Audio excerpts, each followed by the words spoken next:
এখন তো সৌদিতে প্রচুর কাজের সমস্যা, ঠিক না? আপনি একজন আরবিয়ান বা একজন মিশরি বা একজন সুদানির কাছে একটা কাজের কথা বলবেন যে আমার একটা কাজ খুবই দরকার, আমার 5 মাস বা 1 বছর ধরে আমার কোনো কাজ নেই, এই কথাটা আপনি একজন আরবের কাছে কিভাবে সুন্দর করে বুঝিয়ে বলবেন যে আমার একটা কাজের দরকার, একটা যদি তোমার কাছে কোনো কাজ থাকে তাহলে আমাকে একটা কাজ ব্যবস্থা করে দাও, এই কথাটা আপনি কিভাবে তারে বুঝিয়ে বলবেন একটু যদি বলতেন।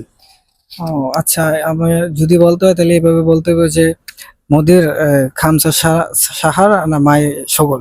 হ্যাঁ, মাই আছে সগল আনা আবগা সগল।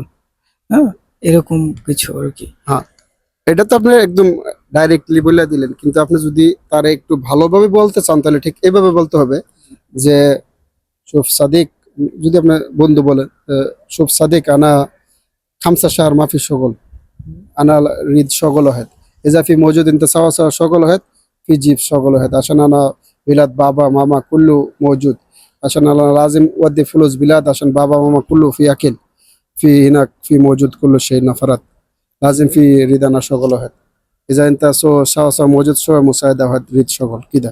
এভাবে বললে একটা লোকের কাছে মায়া লাগবো, জি যে জি আপনার প্রতি একটা তার একটা মায়া জন্মাবে আর কি। হয়তো যদি তার কাছে কোনো কাজ থাকে তাহলে সে আপনাকে কাজের ব্যবস্থা করে দিতে পারে আর কি। জি জি, ঠিক আছে? অবশ্যই জি, অবশ্যই ভাই।